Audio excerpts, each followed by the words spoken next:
Julia de Funès, bonsoir. Pour vous présenter en quelques mots, vous êtes docteur en philosophie, diplômée d'un DESS en ressources humaines, conférencière et autrice de livres à succès tels que Socrate au pays des process, paru en 2017 aux éditions Flammarion, ou encore La comédie inhumaine, écrit avec Nicolas Bouzou, paru aux éditions de l'Observatoire en 2018. Et en 2019, vous sortez l'ouvrage Développement impersonnel aux éditions de l'Observatoire, qui est passé en 2021 en poche. Donc on vous reçoit pour la présentation de cet ouvrage, ouvrage dans lequel vous déconstruisez le développement personnel, vous posez un regard critique sur des méthodes qui vous semblent manipulatrices, qui vous semblent... oui, tout à fait manipulatrice, pardon. Vous attardez sur les différents leviers employés pour montrer les nombreux paradoxes que revêt le développement personnel. Vous montrez aussi comment la philosophie peut dépasser ce qu'instaure le développement personnel, tout du moins les exemples de développement personnel que vous prenez dans le livre. On aura le temps d'y revenir. Ces méthodes que, notamment, ce que permet la philosophie de dépasser, c'est ce recentrement excessif sur soi, et ces méthodes qui sont, comme vous les qualifiez, réductrices, c'est-à-dire qu'on réduit l'humain à des méthodes.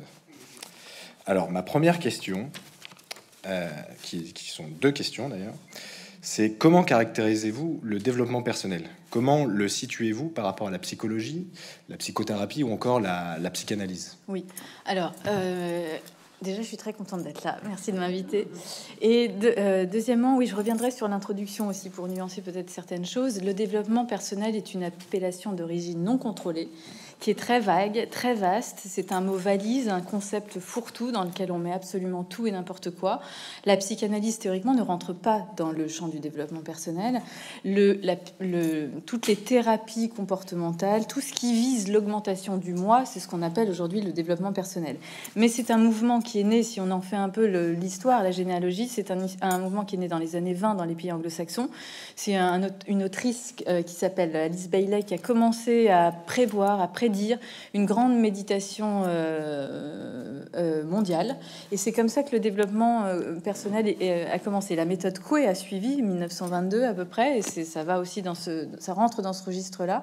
Et puis après, les années 30 l'ont professionnalisé, et dans les années 70, c'est la PNL, la programmation neurolinguistique, qui a évidemment accéléré le déploiement du développement personnel. Donc c'est pas de la psychanalyse, parce que ça c'est une discipline à part entière, mais c'est tout ce qui rassemble, tout ce qui regroupe le développement de la personne, le développement du moi. Et cette appellation, c'est un peu comme il y a quelques années le mot thérapeute, on mettait tout et n'importe quoi dedans, et c'est évidemment ce qui pose problème, parce qu'aujourd'hui, si je me dis coach en développement personnel, je peux plaquer une plaque dorée devant ma porte et personne ne viendra absolument rien me dire. Donc c'est très... L'extension du concept est inversement proportionnel à sa compréhension. Plus c'est vaste, moins on comprend ce que c'est. Et là, on est en plein dans ce fourre-tout très vaseux. Juste, si je reprends peut-être les premiers mots que vous aviez évoqués, c'est pas tellement manipulatoire. Enfin, dans l'idée de manipulation, il y a une idée de malveillance. Les auteurs de développement personnel, je ne leur fais pas ce procès d'intention-là. Très souvent, ils répètent, ils réutilisent des méthodes qu'ils trouvent un peu partout, en psychanalyse, en PNL, en philosophie. Ils se servent un peu de tout, ils font un patchwork et puis ils délivrent ça. Donc il n'y a pas forcément une malveillance de leur part, mais si on décortique vraiment les ouvrages, si on lit mot à mot les grands best-sellers, on voit qu'il y a à peu près toujours les mêmes rouages intellectuels et que ça joue sur les mêmes ressorts psychologiques. Donc c'est pas de la manipulation, mais c'est de la mauvaise utilisation de techniques plus robustes. Voilà. Alors, nous voyons bien que avec le nombre de coachs qui existent, que vous listez dans votre ouvrage, le nombre de livres autour du développement personnel, on voit bien qu'il y a une explosion d'une pensée positive dans laquelle on nie tout ce qui est négatif, tout ce qui est toute forme de négativité, dépression, colère, toutes ces choses-là.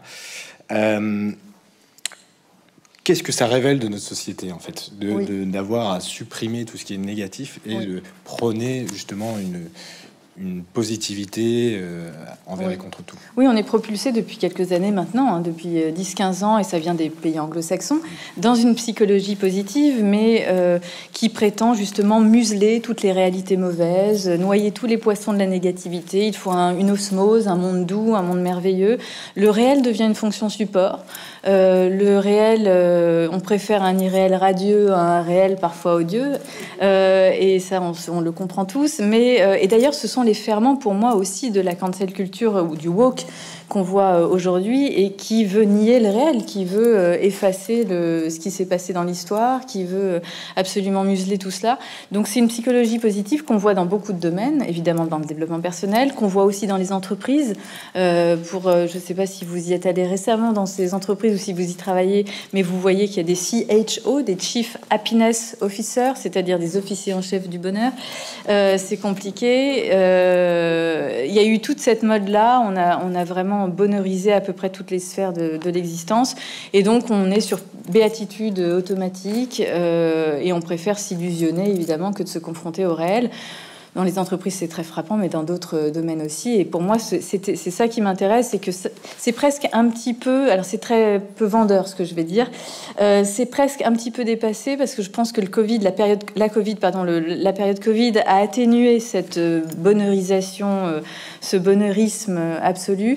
Mais néanmoins, on retrouve ces fondements-là dans le woke, dans la cancel culture, qui veut vraiment nier le réel. Donc, c'est une même mouvance, mais là, c'est la version soft. Maintenant, on rentre dans quelque chose de plus radical, me semble-t-il, mais qui se base sur cette même négation du réel.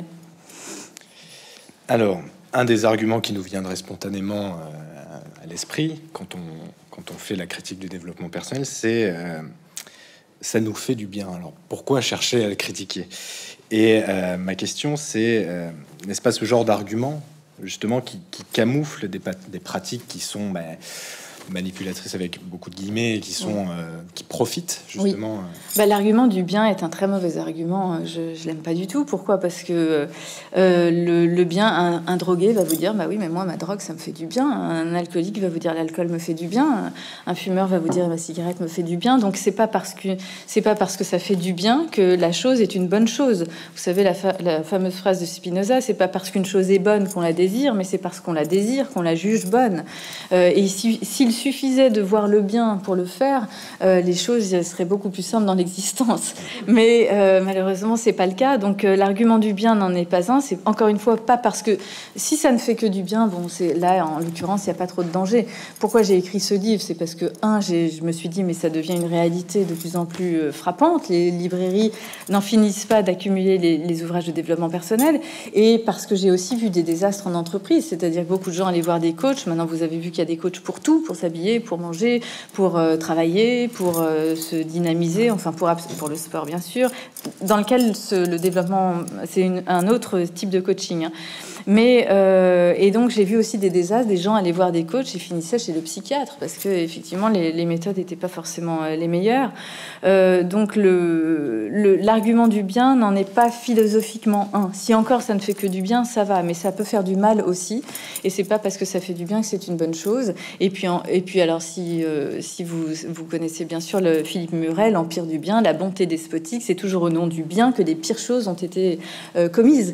Donc on peut avoir des intentions très estimables, mais qui se terminent en catastrophe irrémédiable. Donc pour ces trois arguments-là, je suis pas favorable à l'argument du bien. Ça me fait du bien.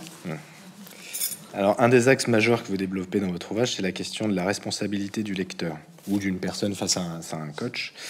En effet, quand on vous lit, et que notamment avec les trois ouvrages de développement personnel que vous citez, que ce soit Lise Bourbeau, Les 5 blessures qui empêchent d'être soi, Jacques Attali, Devenir soi, et Thomas d'Assembourg, Cessez d'être gentil, soyez vrai. Ils nous font comprendre que nous sommes responsables de notre malheur, mais aussi, justement, nous sommes responsables aussi du bonheur à suivre, à venir, par l'application, et ça passe par l'application de leur méthode. Et si nous échouons, cela ne peut être que notre faute, parce que leurs méthodes sont jugées assurées de réussir. Alors ma question c'est cela, peut-on penser ainsi le moi, le culpabiliser ainsi sans le remplacer, sans le replacer dans son contexte socio-économique, politique?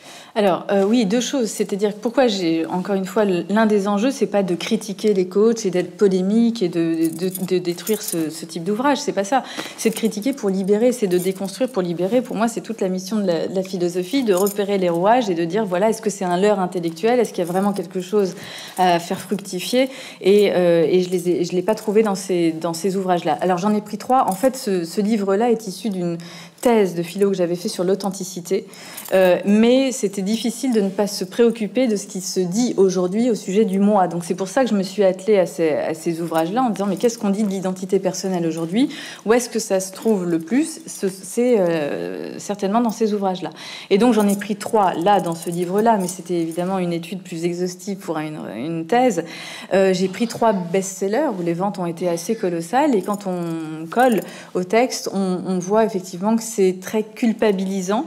Et c'est un des enjeux du livre, de se dire, mais c'est parfois liberticide pour l'individu, parce qu'on vous dit, regardez, agissez comme ceci, faites comme ceci, appliquez la recette, et vous aurez plus confiance en vous, vous serez plus authentique, et puis tous les sujets du développement personnel. Donc c'est liberticide, parce que vouloir correspondre à un moule, vouloir correspondre, appliquer une recette et correspondre à une essence, c'est absolument liberticide pour l'individu. Deuxièmement, c'est très culpabilisant, parce qu'aujourd'hui, avec tous les outils qu'on a, tous les ouvrages qu'on a, pour développer son bien-être, finalement, quand on n'est pas heureux, on se dit bah, c'est de notre faute. J'ai des psys, j'ai des psychothérapeutes, j'ai des coachs, j'ai des chief happiness officers en entreprise, j'ai tout. Mais donc, si je suis pas heureuse, c'est que c'est bien de ma faute. Donc, c'est très culpabilisant pour le lecteur. Les auteurs se déchargent, évidemment, ils ont le beau rôle, mais c'est cette vision culpabilisatrice et liberticide pour le lecteur, et même dépersonnalisante, parce que c'est ça le grand paradoxe du développement personnel, c'est comment voulez-vous qu'un livre de développement personnel qui prétend s'adresser au moi de chacun vous parle de votre moi le plus intime alors qu'il s'adresse à des millions d'autres lecteurs? C'est quand même, il n'y a pas plus impersonnel que le développement personnel. Donc c'est dépersonnalisant, c'est liberticide, c'est culpabilisant, et ce sont les trois axes qui m'ont donné envie d'écrire ce livre qui se veut libérateur plus que polémique.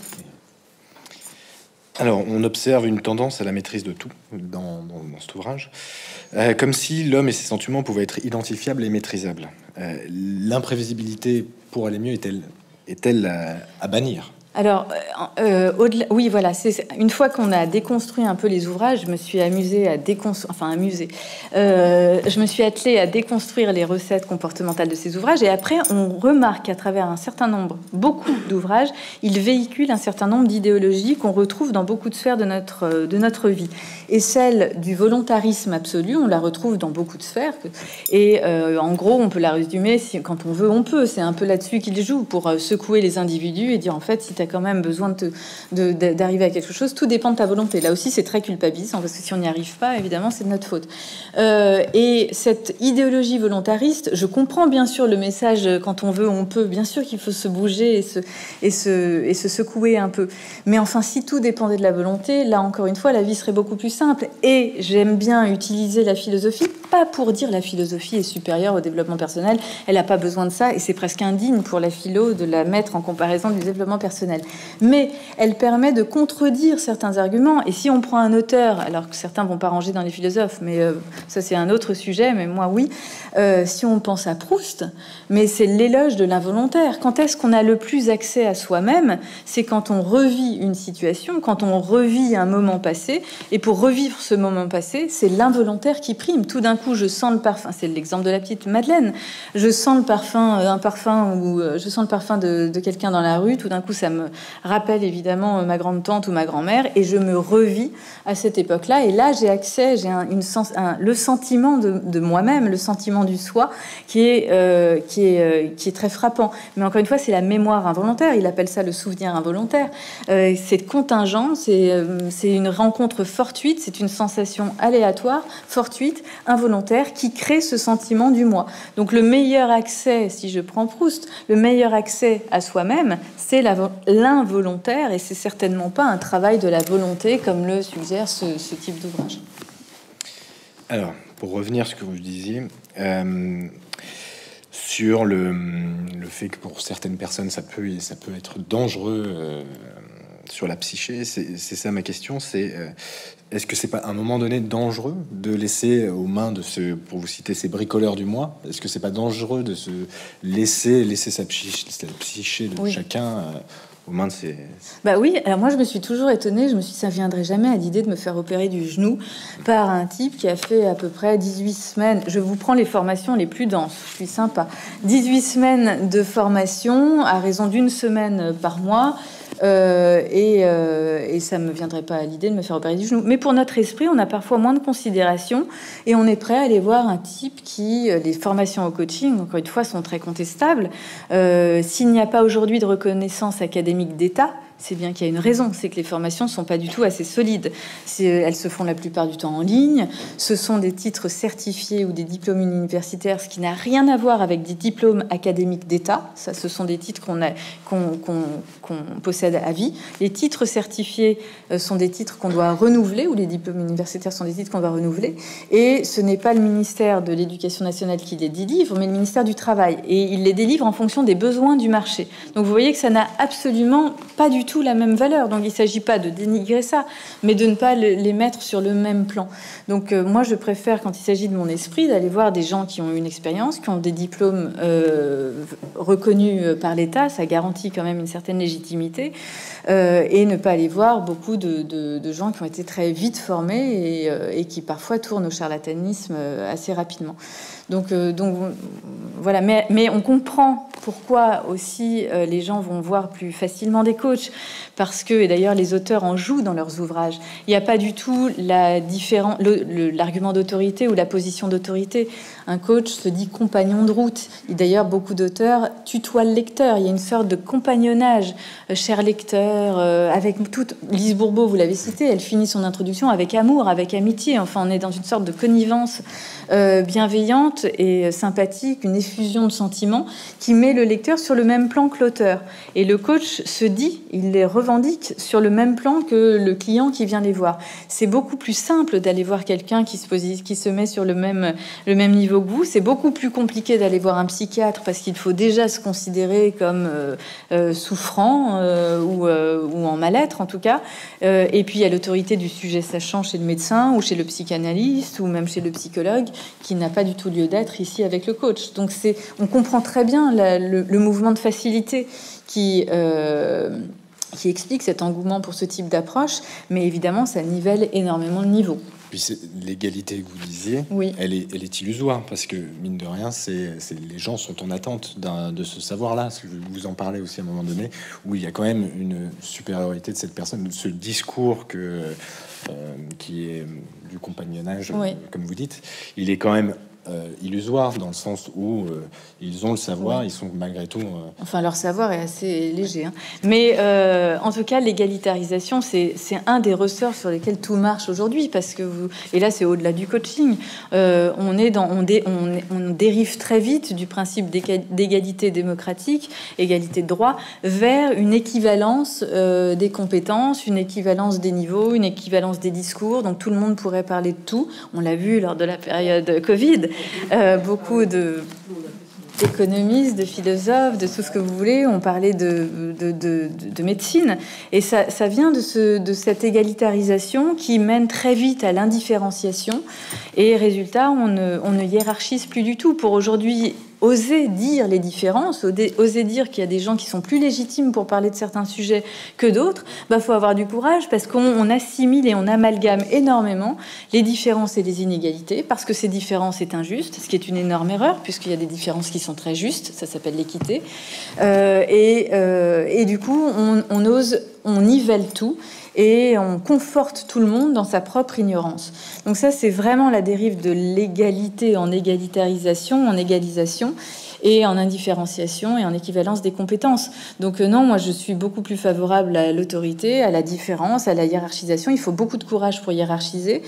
Ça me fait penser, juste pour sortir un peu du sujet, mais Sur la reconnaissance des métiers, vous avez vu que l'an dernier, on s'est précipités tous plus ou moins sur nos balcons pour applaudir le personnel soignant, comme si tout d'un coup on avait pris conscience d'une reconnaissance, alors que ça fait des mois, des années qu'ils demandent une reconnaissance plus pérenne. Mais c'est pas un oubli de notre part ou une méchanceté, c'est qu'on n'ose plus distinguer, c'est qu'on n'ose pas. Pour reconnaître, il faut hiérarchiser. La reconnaissance, c'est une connaissance des différences, une reconnaissance que un tel vaut plus que l'autre dans ce type de circonstances, pas du tout en égalité de droit, encore une fois, mais c'est oser les différences, c'est oser hiérarchiser, et on a tellement de mal dans notre pays à hiérarchiser qu'on a beaucoup de mal à reconnaître, parce que l'équivalence égale indifférenciation, indifférenciation égale très vite indifférence, et donc absence contraire le contraire absolu de la reconnaissance. Alors, est-il possible et sain, parce que, encore une fois, hein, quand on voit les rouages qui sont mis en marche. Ah pardon, je peux juste couper parce que j'ai oublié un truc sur aussi ce sentiment de supériorité, parce que c'est aussi ce qui explique le fort attrait pour ce type de fonction. Beaucoup de gens, les coachs en général, je fais un profil type, bien sûr qu'il y a des exceptions, mais en gros, vous devenez coach à 40-50 ans. En général, c'est lié à une lassitude de son métier précédent. On n'en peut plus de son métier, et puis tout d'un coup, on a cette ouverture, cette délivrance soudaine qui arrive avec le métier de coaching. Et pourquoi c'est très attractif ? C'est parce que quand on bifurque, quand on change de métier ou de vocation, très souvent, il faut redescendre à l'échelle au niveau 0. Quand on fait un CAP boulanger, il va falloir revenir au niveau débutant. Mais là, quand vous devenez coach, vous avez toujours ce sentiment de supériorité. Vous allez aider les gens. Donc, les gens ont besoin de vous. Et ce sentiment de supériorité crée une forme de satisfaction narcissique et qui explique cet engouement fort pour ce type de fonction. Et évidemment, c'est beaucoup moins compliqué, c'est très satisfaisant narcissiquement, et donc beaucoup de gens évidemment se précipitent là-dedans parce qu'ils changent de métier, ils ne recommencent pas au niveau 0, mais ils recommencent encore plus supérieur par rapport au métier qu'ils exerçaient juste avant. C'est très pratique. Et en plus, vous avez l'impression d'être psy sans avoir passé des diplômes, sans avoir fait vos années de médecine, avec un salaire qui est beaucoup plus important que celui du jeune interne qui commence à l'hôpital. Donc c'est tout bénef. Alors, donc, est-il possible et sain de concevoir le développement personnel des individus uniquement par la raison ? Alors voilà, une des autres idéologies du développement personnel, c'est évidemment la rationalisation. Puisque ce sont des ouvrages qui s'adressent aux lecteurs et qu'il y a des méthodes et des recettes, il faut bien tout miser sur la rationalisation, puisque tout dépend de la raison, tout dépend de l'effort de son esprit pour atteindre le Graal, le bonheur, le bien-être, l'authenticité, etc. Mais évidemment que c'est une illusion. Si l'homme n'était que rationalisation, rationalité, là encore une fois, la vie serait beaucoup plus simple ou beaucoup plus triste surtout. Mais encore, si on utilise la philosophie, là, vraiment j'utilise la philosophie pas dans une idée de hiérarchisation du tout, mais dans une idée, c'est un outil pour moi, un outil, il n'y a pas plus rigoureux en termes de raisonnement que la philosophie pour moi, donc c'est de l'utiliser comme un outil pour dire, mais regardez, tout ce que vous présupposez dans les ouvrages de développement personnel ont été questionnés, ont été challengés par les philosophes depuis la nuit des temps, et on fait comme si ça n'existait pas. Mais la rationalisation de l'esprit, c'est quand même un présupposé qui est très contestable. Hume, Descartes vont vous dire, mais l'homme n'est pas du tout rationnel. Nietzsche va vous dire, mais sous tout jugement, j'y ai un affect. Donc même quand on pense qu'on rationalise, en fait, c'est un affect qu'on essaye d'objectiver. Mais tout n'est pas rationnel. Et puis, entre le match raison-passion au sein de nos petits cœurs, on sait très bien que la raison perd souvent et que la passion gagne. Et moi, je préfère des auteurs comme Spinoza ou Descartes qui vont vous dire, mais pour contrer un désir, c'est pas la raison qui va gagner, ça, elle est sûre de perdre. Pour arrêter de fumer, c'est pas ma raison qui va me permettre d'arrêter de fumer. Mais c'est un autre désir supérieur à mon désir premier qui va venir le contrer et qui va venir l'emporter et gagner le match, si vous voulez. Donc, c'est certainement pas par la raison qu'on combat à tout prix les passions. Bien sûr que oui, heureusement que la raison est très forte, la philosophie est quand même un exercice rationnel, mais au sujet des sentiments, quand il s'agit de contrebalancer des sentiments à partir d'une rationalité, très souvent il faut un autre désir ou des sentiments un peu plus forts pour les contrer. Et justement, on va revenir sur David Hume. Moi j'avais une question, c'était quelle différence faites-vous entre la construction du moi fantasmé que prône le développement personnel, c'est-à-dire ce moi heureux qu'on rêve d'être, et ce que théorise David Hume, que vous citez dans la dernière partie de l'ouvrage dans laquelle vous faites les déconstructions philosophiques. qui explique que la perception que nous avons d'un moi est une construction imaginaire. Oui, là encore, un des présupposés du développement personnel, c'est de supposer qu'il y a un moi. Développez votre moi, développez votre identité, comme si le moi était un noyau insécable qu'on peut trouver au fin fond de nos tripes. Bien sûr qu'il y a des auteurs qui pensent qu'il y a un noyau, une identité, mais il y a aussi beaucoup de philosophes qui ont contesté l'existence de ce moi. Qu'est-ce que c'est que ce moi? Mais ça, on ne questionne jamais l'existence du moi. C'est évidemment trop compliqué pour les auteurs de développement personnel de rentrer dans ces questionnements philosophiques qui sont très compliqués, et que les philosophes, là je parle pas de moi, hein, je parle des grands penseurs qui ont évidemment théorisé ça. Et donc un auteur comme Hume va vous dire mais le moi est une illusion, c'est le travail, c'est tout le travail opératoire, la combinatoire de l'imagination qui a le sentiment d'un moi, mais si vous cherchez au fond de vous-même ce qu'est le moi, vous trouverez un trou noir. C'est l'imagination qui, parce qu'on a des sensations qui se ressemblent et qui sont très proches, qui sont très rapides, qui se succèdent les unes les autres, va passer de l'idée d'une ressemblance de sensations à l'idée d'une mêmeté, et de l'idée d'une mêmeté à l'idée d'une identité. Et donc très vite, on va construire, façonner l'idée d'un moi, l'idée d'une identité fixe, mais c'est une combinatoire de l'esprit, et ça ne renvoie pas forcément à un noyau réel qui serait mon petit moi. Un auteur plus contemporain, évidemment, Clément Rosset, a écrit un livre qui s'appelle Loin de moi, un tout petit livre qui est merveilleux et qui, plus vous cherchez au fond de vous votre moi, plus c'est sombre et moins vous trouvez quelque chose. Donc d'autres philosophes pourraient vous dire qu'il y a quelque chose qui demeure. Hein. Si je prends un auteur comme Ricoeur, c'est formidable parce qu'il parle de l'ipséité, c'est-à-dire ce qui demeure à travers tous mes changements. J'ai beau, entre le bébé et le vieillard, qu'est-ce qui reste de moi, qu'est-ce qui demeure de moi? C'est pas le corps. C'est pas forcément l'esprit. Quelqu'un qui perd la mémoire, est-ce que c'est franchement quelqu'un d'autre ou est-ce que c'est le même? Ce sont des questionnements ouverts. Mais ce qui reste, on peut pas penser l'identité sous le registre de la mêmeté parce que rien ne reste le même. Mon esprit change, mon corps change, donc mon identité n'a rien à voir. L'identité est trop souvent pensée comme de la mêmeté. L'identité doit être pensée plutôt comme une ipséité, c'est-à-dire quelque chose, l'essence de moi-même qui traverse le temps et qu'on ne peut saisir qu'à travers deux formes, ce qu'il appelle l'attestation. Quand vous faites une promesse, et que vous dites dans 20 ans, je promets à mes enfants de leur donner ceci ou cela, ou de leur faire ceci ou cela. Il y a quelque chose du moi qui perdure, mais qui n'est pas tangible, qui n'est pas concret, qui n'appartient ni au corps, ni à l'esprit, qui peut s'altérer, mais en tout cas, c'est marqué dans le temps, et c'est une façon de saisir, autant que faire se peut, ce moi. Et dans l'identité narrative, c'est aussi dans la mise en récit, nous dit Ricoeur, dans l'identité narrative, qu'on va saisir le continuum d'un moi, parce que on va faire des expériences disparates et nombreuses de l'existence, on va les réunir dans un récit, et donc ça va donner une unité, et ça va unifier ce moi, mais qui n'est pas unifiable dans la vie réelle. Donc la mise en récit, l'identité narrative ou l'attestation permettent de saisir ce qu'il appelle l'ipséité, cette durabilité du moi. Mais encore une fois, tout ça n'est pas du tout questionné. Et ce qui est intéressant en philosophie par rapport au développement personnel, c'est que la philosophie confronte des points de vue très différents. Ricoeur va s'opposer à des philosophies anglaises qui vont, de Parfit ou de Hume, qui vont concevoir autrement le moi. Donc il y a des matchs d'idées, il y a des combats d'idées où il n'y a évidemment pas de réponse définitive. Comment voulez-vous prendre parti? Mais en tout cas, ça déconstruit les présupposés qui sont pensés comme acquis, qui sont acquis d'emblée et qui ne sont pas questionnés, sur lesquels après les auteurs de développement personnel ou les coachs édifient des théories, des recettes, mais dont les fondements sont sablonneux.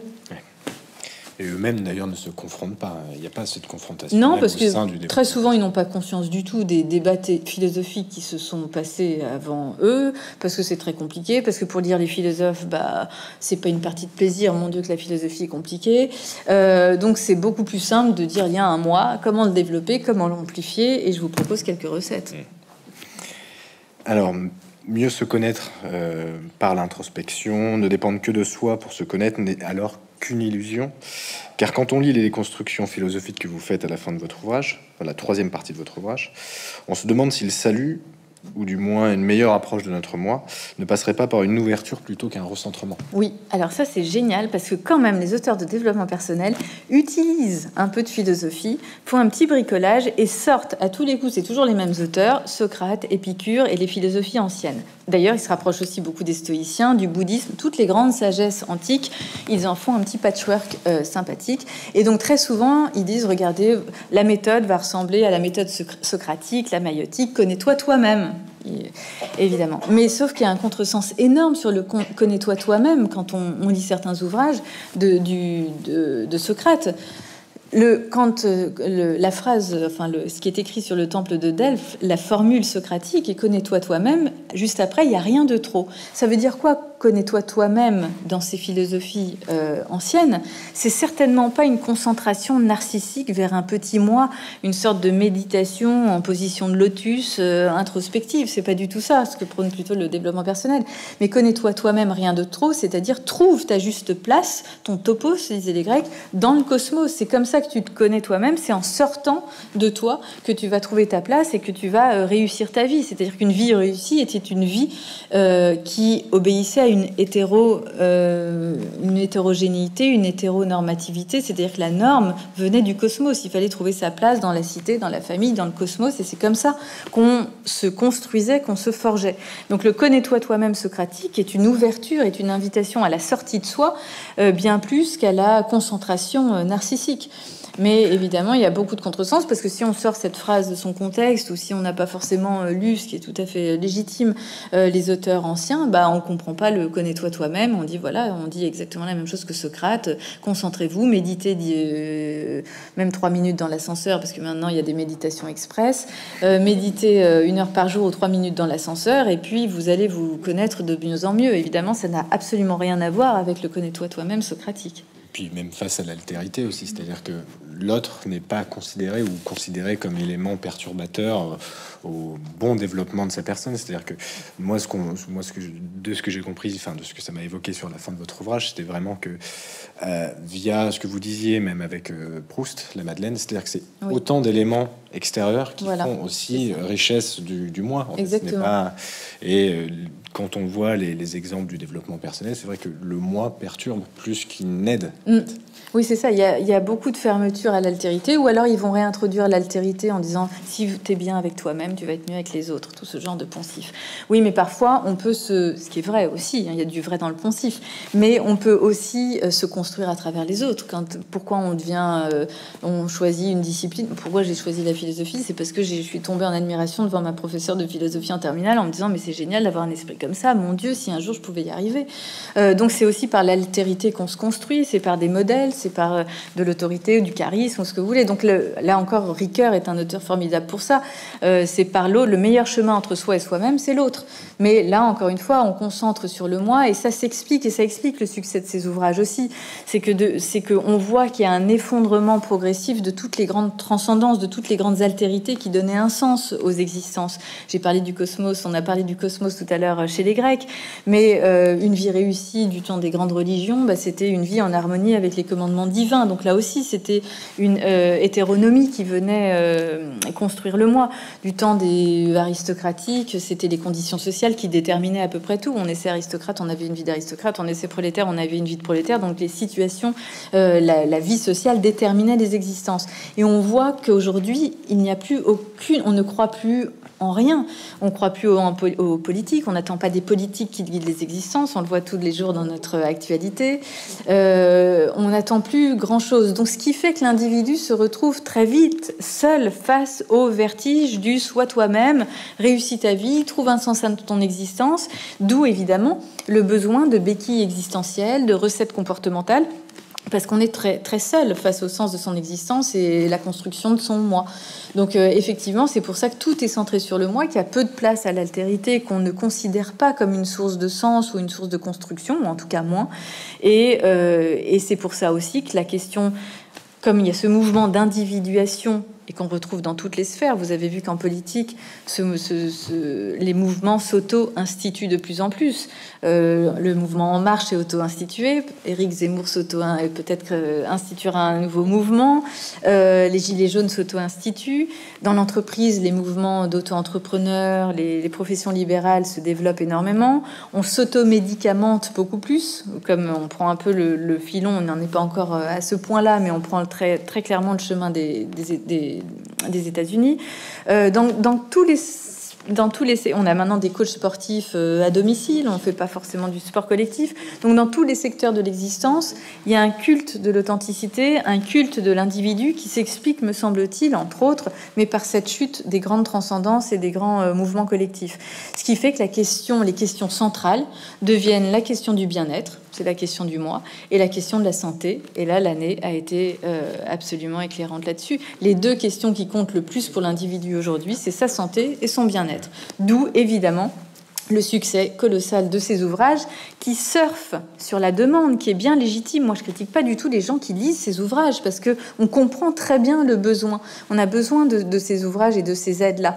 Mais elles surfent sur la demande. C'est pas l'offre qui crée la demande. Là, c'est vraiment la demande qui crée l'offre. Et c'est une écriture qui se veut émancipatrice et qui est en fait très soumise à l'air du temps. Et un des arguments phares aussi du développement personnel, c'est la rapidité.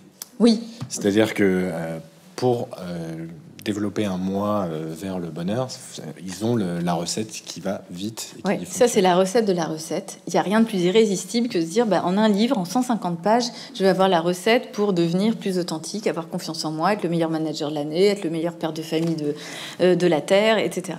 Donc évidemment, c'est la recette de la recette. Il mise sur un temps très court parce qu'aujourd'hui, prenez un temps long. Mais alors c'est décourageant et ça n'est absolument pas sexy. Ça, tout ce qui demande un effort est très vite déconsidéré.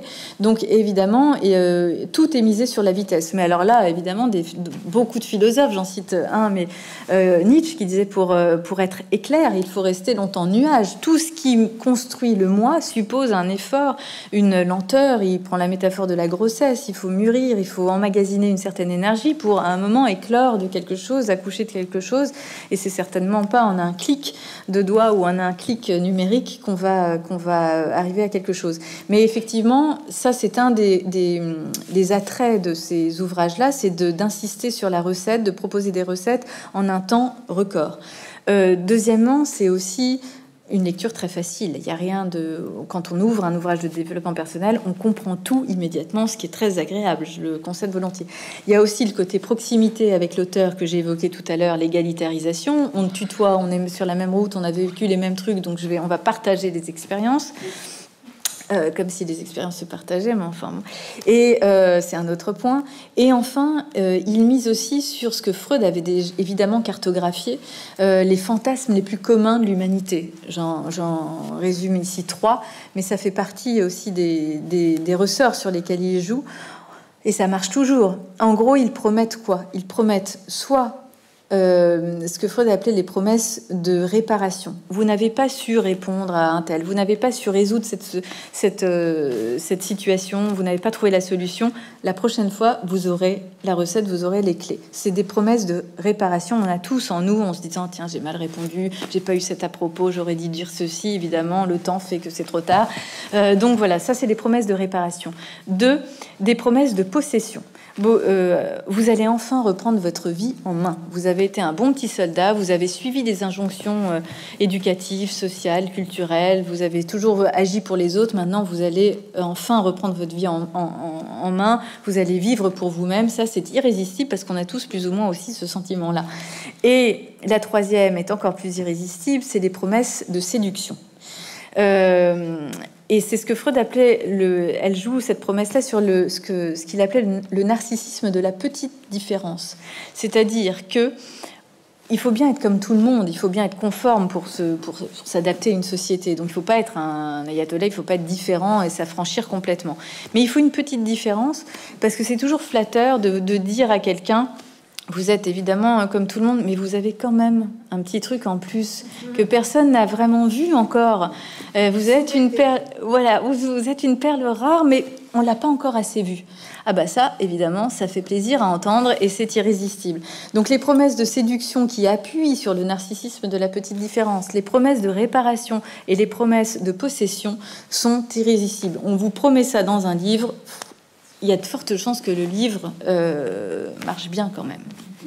Ce qui est intéressant aussi, c'est que c'est dans ces 3 ouvrages-là que vous citez, dans celui-ci, c'est-à-dire que ce sont des gens qui n'ont pas utilisé forcément, qui sont pas le résultat de ces méthodes-là, en fait, et qui nous les prônent et qui donnent des exemples aussi parfois vagues de personnes ayant réussi. C'est-à-dire que malgré tout, ça marche, ça fonctionne. Ah oui, le coach n'est pas une contradiction près. Il y a beaucoup de coachs Alors, les titres sont toujours très pompeux. On va pas dire un coach en nutrition, on va dire un coach en stratégie nutritionnelle. Ça fait quand même un peu mieux. Mais il y a des gens de 150 kilos qui sont coachs en stratégie nutritionnelle. Ça pose pas de problème. Il y a des gens qui ne sont pas mariés, mais qui sont conseillers conjugaux. Il y a des gens qui n'ont pas d'enfants, beaucoup, et qui vont s'improviser super nanny ou coach en éducation. C'est pas du tout un problème, la contradiction, pour les auteurs de développement personnel ou les coachs. Donc oui, on trouve tout, absolument tout. Ça, c'est un florilège. Alors, y a-t-il au fond ce qu'on pourrait appeler un bon développement personnel? Si oui, comment le reconnaître et comment se prémunir justement de ces impostures avec...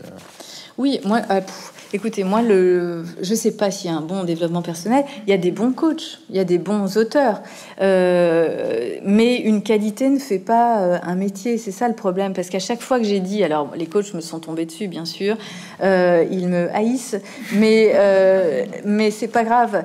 Mais souvent ils m'ont dit, oui, mais vous généralisez dans votre livre, vous parlez des coachs, d'un profil type de coach, alors qu'il y a des coachs qui sont très bons. Mais ça, c'est pas du tout un argument. Heureusement qu'on généralise, sinon on ne peut parler de rien. Mais ils confondent généralité et généralisation. La science procède par généralisation, par induction. On va partir de quelques tests, de quelques doses, et puis on va augmenter en se disant ça va marcher pour le plus grand nombre. On ne peut parler de rien si on ne généralise pas. La généralité, c'est de déduire d'une essence un comportement. Il les coach donc ceci. Ça, non, je fais pas du tout ça. Ça, c'est de l'essentialisation, c'est de la généralité, et ça, je suis absolument contre ce type de raisonnement, bien sûr. Mais la généralisation est absolument nécessaire. La science ne procède que par généralisation, et quand on essaye de décrire une tendance forte, forcément, on généralise. Donc, tout ça pour dire que, bien sûr qu'il y a certainement des bons coachs et des bons ouvrages, mais qu'est-ce que je veux dire, une fois que j'ai dit cette phrase-là, je sais plus quoi dire après, parce que j'en suis pas si convaincue que ça. Mais c'est par politesse, je dis ça. Non, les gens qui sont bons et qui développent, moi je trouve qu'il y a des très bons coachs. Par exemple en sport, les coachs sont formidables parce qu'ils ont eu une expérience de sportifs en général très conséquente. Les coachs qui sont très bons en entreprise sont en général des dirigeants qui ont eu une longue expérience et qui font un peu du mentoring, si vous voulez. Ça se rapproche plutôt de ça pour moi, le bon coaching.